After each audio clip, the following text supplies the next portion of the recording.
So welcome back to the show, and now I have the privilege to have Michelle Castro with me. Hi Michelle, how are you? I'm wonderful. It's nice to be on the show and talk about one of my favorite subjects, destiny. Yeah, I know this. Yes, it's really a great subject. So I can see that the weather where you are is beautiful. Yeah, it's pretty sunshiny here. Yeah, blue skies all around. That's great. So Michelle, thank you for being here. And before we start the show, I would love to that you share with us a little bit what was your journey and who you are.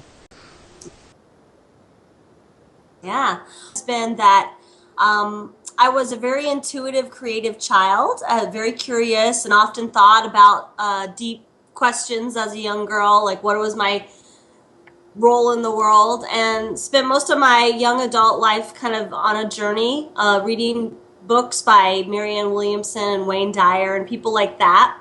I'm a self-motivated person. I paid my way through college. I'm a first generation college student, and really, had I let fate have its way, I wouldn't be talking to you today. I would have probably had a very normal life and not ever started writing books and things like that. But I knew that there was something within me that was calling to come out, and so I went on an inspirational journey and started asking some questions. And then about 10 years ago, I became a coach for people that were going through career transitions and helping people figure out what they wanted to be when they grew up. And from that, I've evolved into the purpose work that I do now. And really, it's been a journey about overcoming limiting beliefs and my own programs to believe that I could actually be more than who I was initially brought up to be. So you really did this journey by choice then, not really something inside you that pushed you to do this. Yeah, I was born with this, and I really had to fight my way to go to college, like things that you would think would be naturally, like most parents would say, of course, go to college. I really didn't experience that, so it's interesting. I had to choose it, and there was something in me all along that knew that, and I think I've always been very connected to my inner self and my inner knowing and trusting myself. And that's grown over the years. And that's really what the Destiny Discovery book is all about, is discovering that the greatest treasure that you think you can find out there in the world already exists within yourself. Yeah, that's something we find when we go on this journey. But typically, at least people that I coach and myself also, we need first to go to this big trauma in our life before we go on there. But it was not the case for you. Well, and not to say that it was all hunky-dory, it wasn't, because I had some defining moments along the way. My parents were divorced early on. That was really traumatic for me. The way that my father handled that wasn't real great. We weren't in communication for many years. And that really sent me searching for answers. And I also looked around the world and saw that people weren't really happy or very on purpose, and that was really curious to me. So I've had a lot of challenges since then, and even over the last 5 years in particular, since I had a divorce, and I've had some major changes and challenges that I had to overcome. I had a couple car accidents that were also part of my awakening process. So it hasn't been completely like, oh, I was so smart that I was like, let's do this. But all along the way, I was on the journey, but it deepened over the last 5 years. Okay. So you're talking about your car accidents. So Oh, yes. how did they really influence you? How did they impact you? Well, the first one was really frightening because I actually went unconscious in the car and woke up and asked the ambulance guy, is this a bad dream? And he said, no, ma'am, this is not a bad dream. And that wasn't good news. And I got rushed to the hospital, and they checked out my head. I had some CAT scans, and amazingly, I was released from that accident. But the car was completely totaled. And I really looked at that and said, well, why did I have to go unconscious? What did that mean? And you can look at it a lot of different ways, but I sort of interpreted it like it was my opportunity to sort of wake up and to really get that, hey, I came here for a reason, and I got to live, and I need to do something useful with that.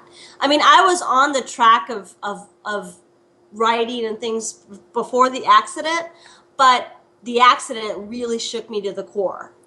And then I actually had another serious accident like less than a year later. And so the lesson that I got from that one was that I was still trying to drive the car and thought I knew how to get to where I needed to go in life. And what I got from the second accident was that there was something higher guiding me. And that if I could just trust myself enough to let go of the wheel and be driven, that I would actually get where I wanted to go much easier.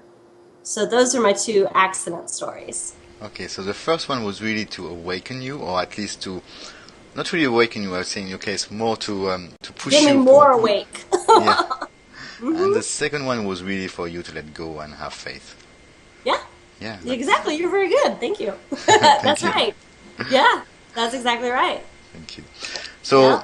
and And I write about that in the book, and actually let me just say real quick, because in the book I talk about the 6 stages of the process, and the first one is awakening, and I talk about how our awakening process does not have to be so painful like a car accident or like a breakup, that we can actually choose to awaken much more easily and peacefully, and that actually people that are having their awakenings now, as you may notice, have an opportunity to be a lot more easy and gentle, because there's more of us awake and more of us can help them through that process. Yeah. So you said car accident and relationship breakup. So that's kind of Oh, you want to get to the good stuff? Okay. Okay. Yeah. yeah. So how does it relate to each other? But Well, actually, the car accident was after the divorce, so it was that that was very interesting. But you got to read the story. I tell this much better in the book. But after the divorce, everything was falling apart pretty much. We had to sell. We were living in a dream home on the water. I had to sell all my things, and I had that was the last major thing from my previous life, was the car. And it was a Saab convertible, beautiful car, by the way, my all-time favorite car. And I had listed it for sale, but it wasn't selling. And apparently, I wasn't as ready to let it go as the universe wanted me to let it go. So actually, it got taken care of that way. But that was the last remnant of my relationship, and that's how that was related. So basically what it was is that my whole world was sort of falling apart, and I was losing a lot of things. And now looking back, I see that put me on this path to actually, even though I lost everything, I gained so much more, because it really did awaken me to a greater purpose. so you needed first to clear out everything you had so that you allowed them things to come to you. Yes. Yeah, exactly. That's how it works, isn't it? You know how it works. Yeah, I know that this is how it works, at least in theory, Sometimes it's difficult to get rid of things consciously, Yeah, they call it, in the Course in Miracles, they call it the relinquishment. It's like when you start to relinquish those things that you hold on to that you think mean so much, like your perfect house or your perfect relationship or your perfect job, and you start to realize that what you attach meaning to doesn't really mean as much as you thought it did. And so that's when a lot of people go through a sort of an existential crisis and go, okay, if it's not about the stuff, then what is it about? And that's when we start to go on the destiny discovery to find out what it's really all about for ourselves. Mm-hmm. Yep. Yeah. So you have been really a lot inspired by the Course in Miracles. Mm-hmm. Yeah. Yes, I have. So was it one of your first books that you read, or? It wasn't one of the first. I think my first author that I was introduced to, who was the love guy? Leo something. Anyways, he was the love guy from California. He was my first self-help author. But I did come across the Course in Miracles. I had bought the book in my 20s, but I had never opened it until I went through my major awakening. So I had the book with me, but it wasn't until I was ready that I actually opened it and started really studying it. Yeah, you need first to be ready for this, and then the book will come to you. Exactly. So you wrote the book called Destiny Discovery, Find Yes. Your Soul's Path to Success. I want to grab one so you can see it too. This is the book. For all of you who haven't seen it. Can I talk about the cover just for a second? Yes, please, yeah. Okay, so the cover, if you can't see it very well, there's a treasure chest on there, and there's blue skies with sun coming down, representing the heavenly inspiration, and then the earth, and then there's sand, and then there's footprints leading up to the treasure chest. And that, is very symbolic of what the book is about, because it's a marriage of divine inspiration with your human will and choice making power that allows you to discover the treasure that you're looking for. So can you repeat this? So it's the combination of the human willpower or human choices and the divine. The way I talk about it is a dance. It's a dance of destiny between our limited self and our higher self, and sort of how do we coordinate that, and how do we learn which steps are ours to take. Remember when I was telling you about the driving example? I was trying to drive the car. Well, that wasn't really my step. I was supposed to be taking different steps. And that's how we learn, is like, what is my unique step towards destiny? And how am I being guided? When am I listening? When do I need to take charge? When do I need to sit back? And that's usually very, very difficult to know where especially because we are so conditioned to take action and to make things happen. That is very true. Yeah. And many times we're taking the wrong action for the wrong reasons, which leads to what I call in the book false purpose traps, where we get stuck in relationships and career paths that we have long outgrown or that never even fit us. And we convince ourselves that it's the right thing for us to be doing because it's much more difficult to make a change.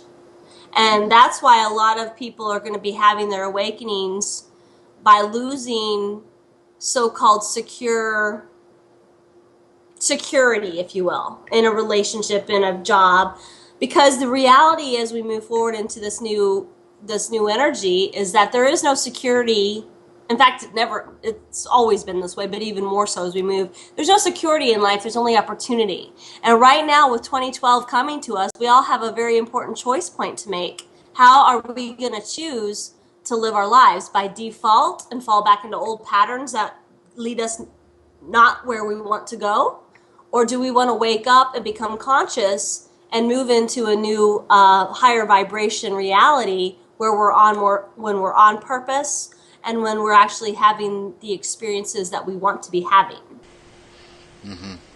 Yeah, so it's really yeah. As you say, there's only a false security. Maybe you can elaborate a bit more, because for me, security is who we are. We are our own security. That's a good way of putting it. Yeah, I like that. I think that you're right about that, because we put security or happiness or success outside of us, and that's false. That's not knowing that the treasure is already within. And so it's true. When we're secure within ourselves, then changes and challenges in life, which I call stepping stones in the book, become stepping stones to destiny. We don't fear them anymore. We don't get off center when a relationship doesn't work out. Or, I mean, of course we go through a grieving process and have normal experiences, but we don't let it alter our reality such that we can't move forward. We see it for what it is and we keep moving on because we're secure in who we are. Yeah.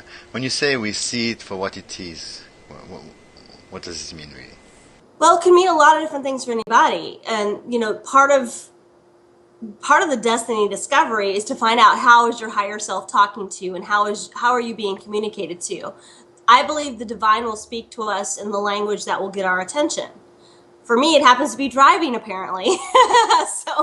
And car accidents, For other people, it's maybe money issues or health challenges or things of that nature. So it's like a dream. We have to get in touch with our own communication with our own higher self to know, what is the message that's being delivered to me? What does this mean?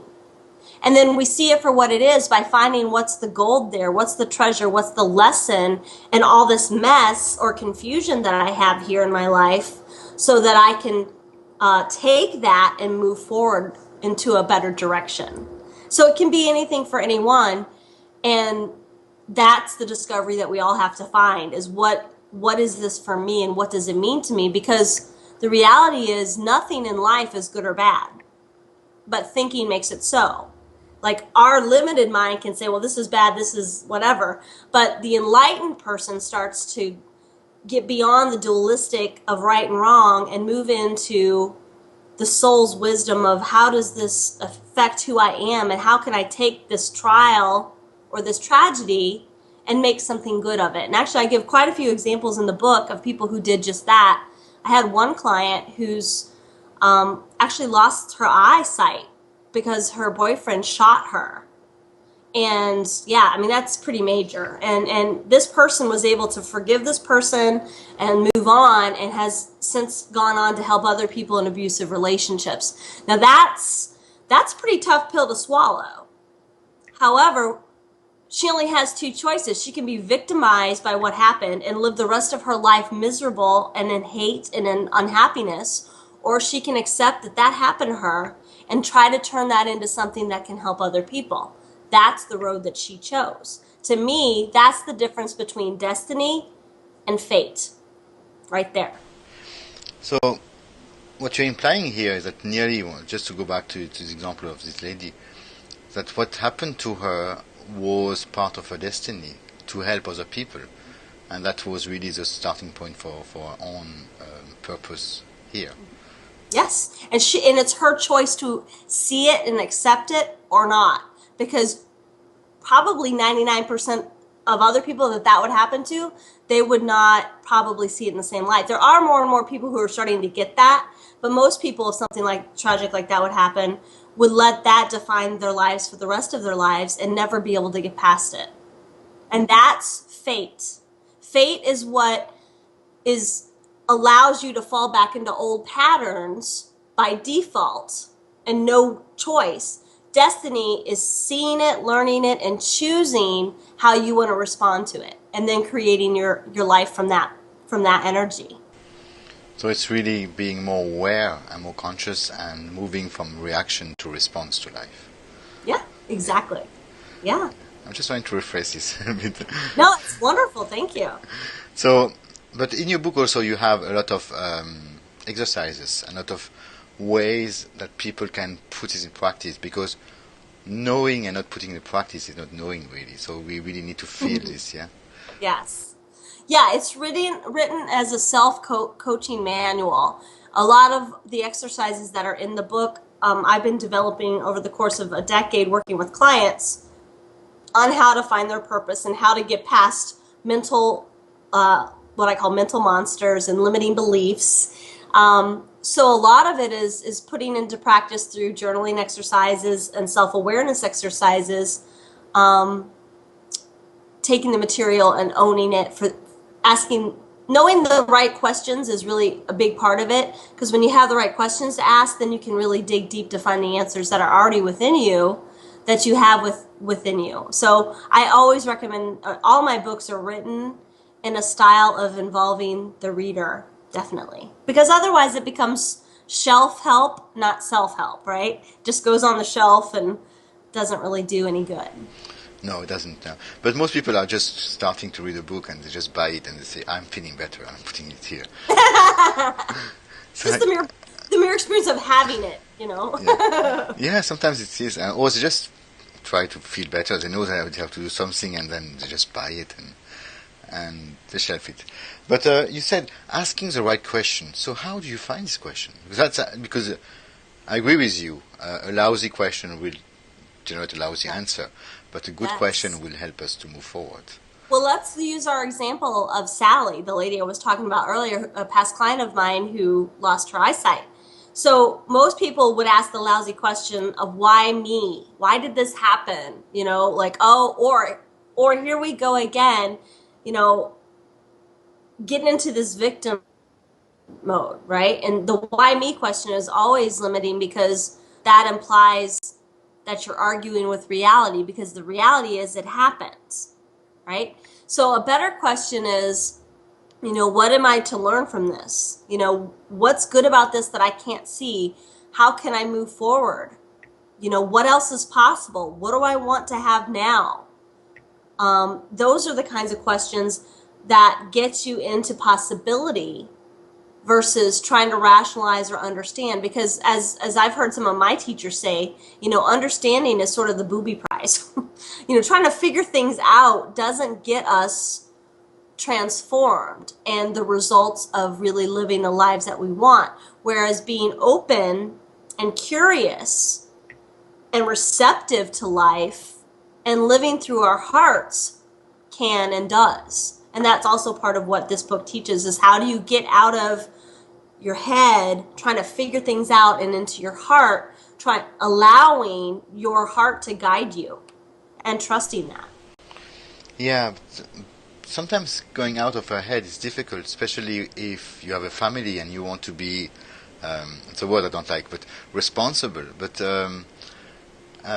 how do you shift then from this sense of I need to be responsible to being I'm going to follow my purpose or my bliss?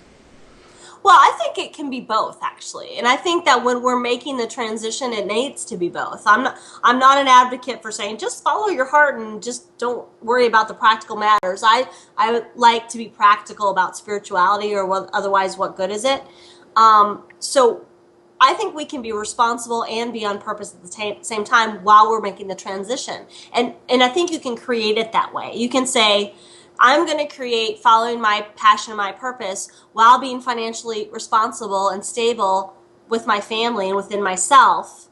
And then once you got to get through over that gap and you build up the muscle of trusting, and then you see that you are taken care of, because it does take practice, to realize that we really are taken care of when we follow our purpose. Then you can sort of move past it a bit and create something new. I think it's good to be responsible and grounded, but more people never get past that and even look at possibility. So I'd rather have people, at least open to that there is another way of living their lives, and at least entertaining the idea that they'll be taken care of when they choose it. Because if they just plant themselves with that seed now, they may not just leave their jobs tomorrow, but they can start moving in a direction maybe a year from now where they've made that transition and it makes sense for them to make that transition. Yeah. I fully get this because, in my story I had to make the transition because I lost my job, but it is when you are doing this, there is another dimension of you that just emerges. Yeah. Yes, there is. Yeah. So this was also your own experience, I guess, and your clients also.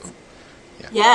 Yes, it is. Very much so. You find out what you're made of, and you start to rely on resources that are not just limited to you. You really start to be amazed at how the money shows up and how things kind of work themselves out.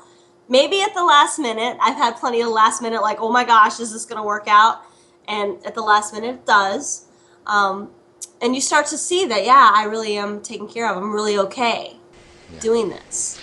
There's another lesson that I learned personally is that if you don't do the change or the shift by yourself, then the universe is going to put challenges in your way until you do it.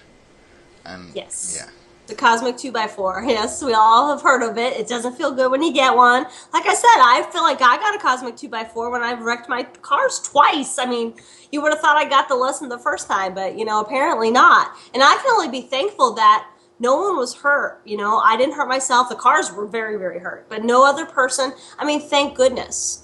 But that takes building trust and being in awareness and really listening to your voice and starting to trust that voice.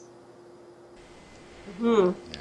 And you're talking about building your muscles. So what is the process of building your muscles? Well, because I guess in your book you're talking about this, how you move really and you build your muscle of faith. But can you tell us a bit more about what it means and how people can do this? Well, the acronym that I like to use for faith is to find answers in the heart. Find answers in the heart. And that is to look within and actually even write down. I mean, there was a time when I actually had to write down when things were working out for me. And so I could prove to myself, look, the money came here, then I got okay there. And then I could actually have a piece of paper and go, wow, look, there's proof. And because my logical mind forgets, you forget 3 months ago when you were bailed out of a situation or things came together and you're in another situation that's like kind of like stressful, and you forget about it. But when it's written down, you start to see that, you really are being guided and taken care of and protected. And that starts to build up the muscle for you. And you can do some things to trick your mind into believing what really is happening. Because sometimes this stuff doesn't make any sense. You can't explain it when things start working out and things start aligning for you in new ways. And when you get on your path, the right people and the right situations tend to show up. And you couldn't have created those. That just comes from you stepping out in faith. It's sort of the reward. Yeah, it's a reward, but I think also there is. But first, you have to show that you are ready to do this. So you have to show some real intention. But also, you have to be ready to receive this, because, like your book, you said, The Course of Miracle, you bought it, and I did buy some books a few years ago also, but I was never ready to read them. And but one day, when you are ready, people are coming in your life. So when you are ready also to move forward, then it will be the right time, because else you will not know what to do with these people. That's true. That is very true. Yes, that is so true. That's why they say when the student is ready, the teacher will come. That's why some people, like with my coaching practice, they're not ready for me. And there's some coaches I'm not ready for, And that's just how it is, because we're not in the right mindset to receive the teaching or the blessing that they might have for us. Yeah. And, and I call people in the book, there's a chapter on divine appointments, how we all have divine appointments with people that are designed to move them forward. And I personally know that I'm a divine appointment for my clients when they show up for me. It's kind of like, I don't worry about whether we're going to work together or not. I just know if we're supposed to, we will. And that's how it works. Mm-hmm. So your key message of the book is really that whatever happens in our life, it's really our destiny, really, to move forward. And they're just little challenges or opportunities for us to readjust a little bit our path. And then that if we take the steps, we will be completely supported, because we have inside us all we need in order to gather or to attract what we need. Yeah, that's basically the message. And part of it is that there's different levels that we can play at our destiny. The highest level, I talk about the 4 levels of consciousness and the 4 paths. The highest level is when you're living your purpose and your destiny, and you're doing what you came to do, and you're being who you came to be, and you're being a vessel of love. But you can also stop at any level. The first level is just defaulting into whatever. And that's a destiny, but it may not be your highest destiny. And it takes transformation at all 4 levels to go to higher consciousness before you really are on the destined for greatness path. And there's really one path for everybody. There's many paths to get there, but there's one path that's for you. And it's not limited, and I don't want to confuse people by saying that it's limited to one thing or it's one job, but it's a path that you're meant to walk. So there's levels of destiny, and it's always our choice whether we want to go to the next level. So the choice is mainly whether we want to go to the next level, or is it also that we have a choice in choosing our path also? Because before you said it was a dance between our life and the divine. So it is a dance, and it's unique, and we can choose to answer the dance call or not, and we can choose to go higher or not. Like, for example, I'll give you the best example I can give you. So there's level 3 and level 4. 4 is the highest destiny. Level 3, there was a lady at our church who was the announcement leader for the church. She was very bubbly. She was very on her game. She just knew what she was doing, and a delight. And she was standing by the podium and announcing things and getting everybody going. But inside, she wanted to be more. She wanted to serve more. She wanted to be the reverend or the minister of church. And it was her choice for her to go and get the additional training that it required for her to do that, to become a licensed minister. She chose that. So here's the distinction. She was very successful at what I call level 3 of being her personality purpose. She was successful and she was achieving success, but there was something more within her that wanted to be expressed. Only she could choose to make that decision. When she did that and went through the training and became a minister, she now stands behind the same podium, but she's expressing her gifts differently. So she was still on her destiny at level 3, but she chose to go to the highest expression for her that was available to her. And that's what I mean by our choice. So, is that clear enough? Yeah, it's kind of clearing this, yeah, because okay, for moving for her and like everybody in our lives, is we have to take action. We have to take action to grow ourselves and learn more skills, and that's something. That's one point. So it will not happen by only miracles.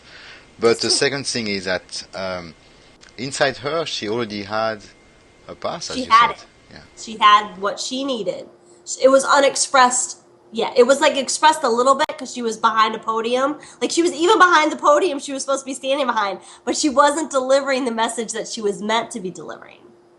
Yeah, and there was nothing wrong with the message she was delivering, but it was not the fullest expression of her, and that's destiny. So a full voice was really here to guide people. Yeah, that's what you exactly. Want to do, yeah. Yeah. Yep. It's like yourself then, but you needed to go to challenges in order to go to there. That's right. We call that the refinement process. Yes, refining who we are. Mm-hmm. Tell us more about the refinement process. It's the transformation that we have to go through to let go of our false self and getting caught up in like a lot of people never reach destiny because they are caught up in the worldly accolades and recognition of their personality purpose. You know, like, why would you rock the boat when you got money and you're doing pretty well and people like you in your personality purpose, right? We have to refine ourselves to let go of all that is false or not us. And that usually takes the fires of transformation, which is where we may lose some things. We maybe learn some things about ourselves. We may have to get over our ego a little bit or a lot in some cases, so that our true self can shine and can come forth. And that's the refinement process. That is what the challenges of life bring to us in all those different ways: wealth, health, relationships, career changes. Because what I say in the book is when a defining moment comes along, you have two options. One, you can let it define you, like that person could have let it define her, that she lost her eyesight and that was it for her, or she defines it. And she says, this is how I'm going to choose to see this. And so she let the refinement process grow her soul versus diminish her light. Okay, I get this, yeah. So it's really because your example also you had before, when you have everything, so wealth and recognition, and where your ego is really taking, not over, but it's liking this place, you know. And then, yes. But then there is this, as soon as you said this, the word fulfillment came into my mind. Like when you move forward and even if you have the risk to losing everything, which is never the case, but you have this risk and then you have this attachment to keeping it, but you are not fulfilled. Yes, that's exactly it. And the fulfillment and the fun, because I like to add the fun. And one more, there's 3 Fs. 3 Fs that you will get from following your destiny. I hope that you're not going to scare me here. No, these are good. These are good. Fun. Like, who doesn't want to have more fun in their life? I do, right? You get more fulfillment, which is being filled up from the inside because you know that you're doing what you're here to do and you're expressing your gifts that you have within yourself. You're fulfilled from the inside out. And you don't do it for the money. Believe me, I don't write this book for money. It does not happen. You know, I do it because I'm fulfilled by doing it. And that's why.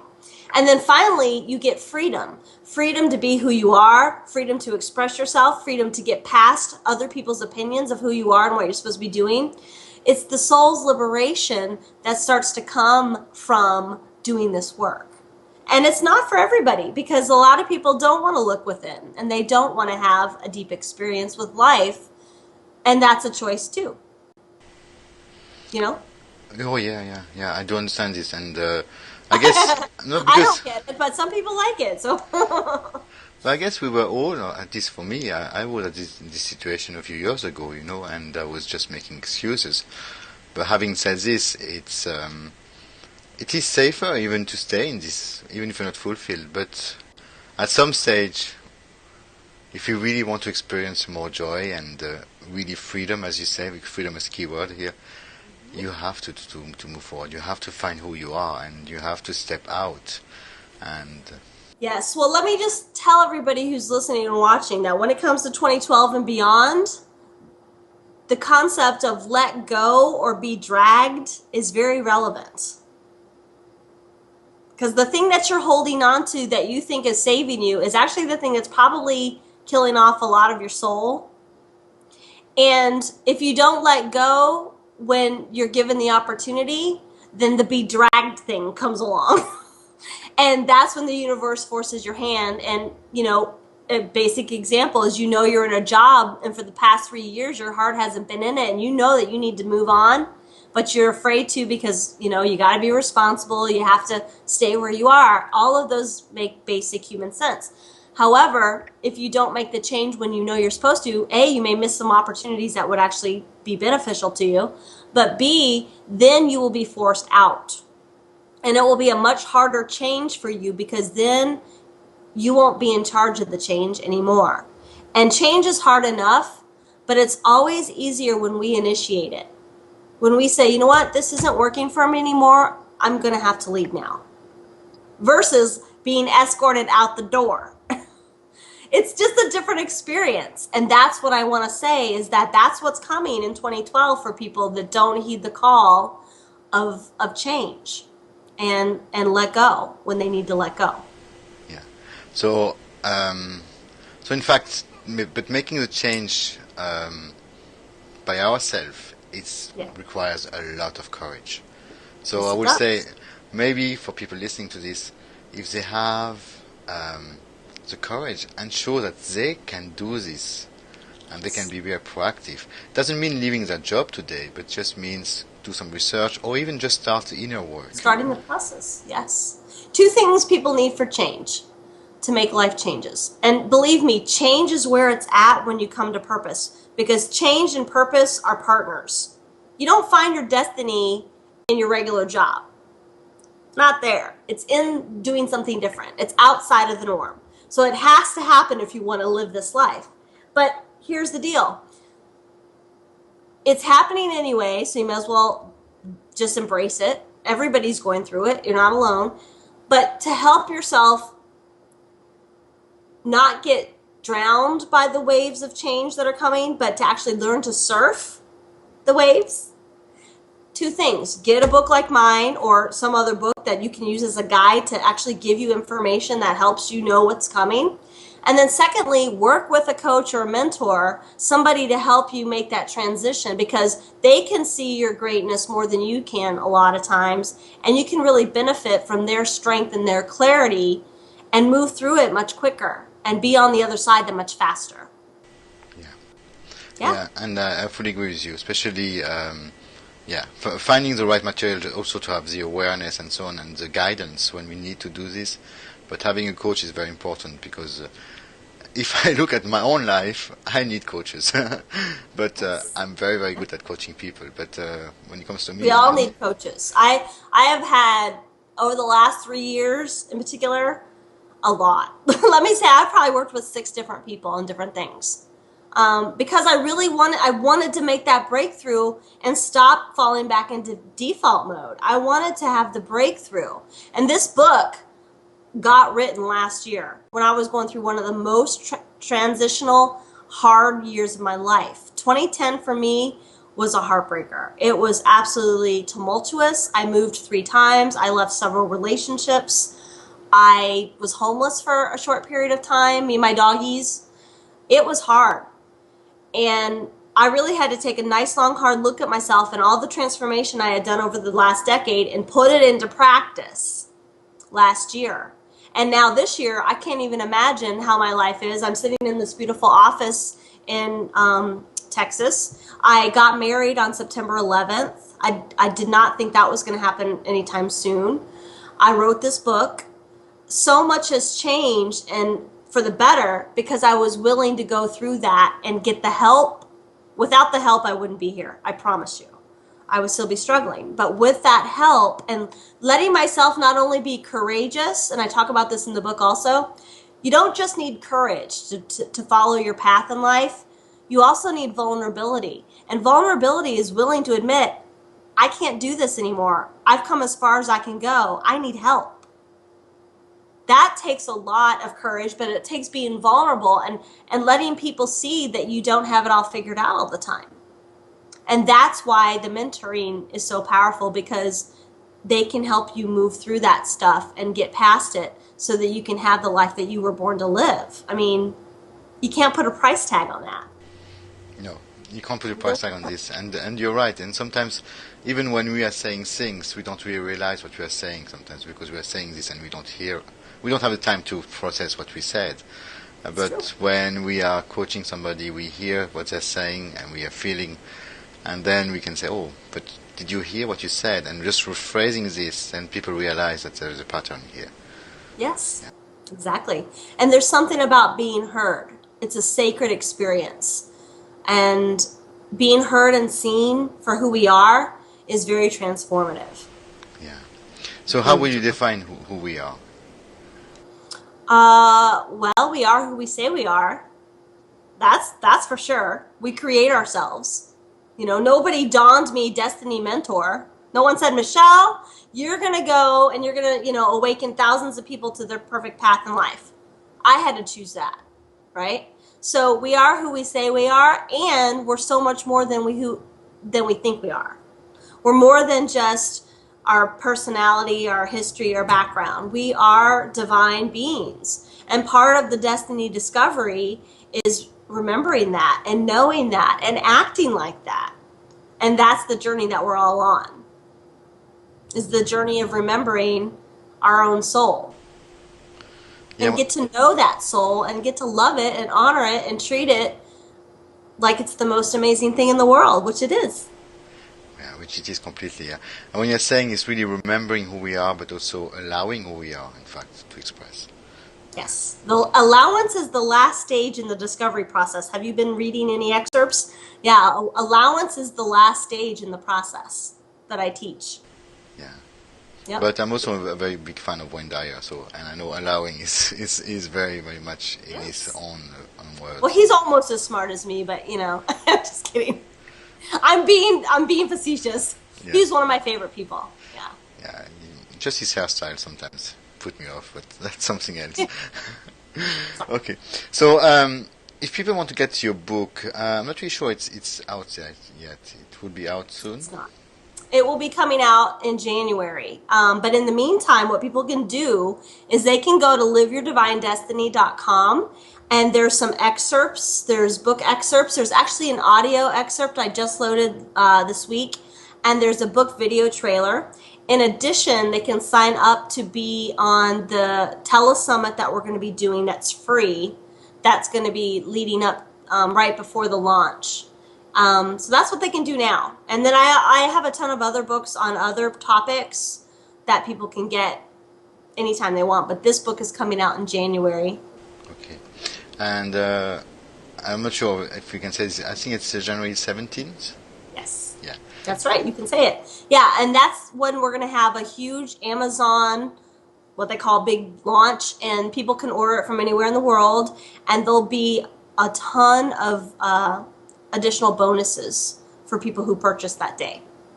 But if you make sure you get on the list, because then you'll get all the information about all the stuff going on about that. Okay, that's great. So I will post the website and on the video, on the blog, and everywhere. You talked about the telesummit. What will people learn in this telesummit?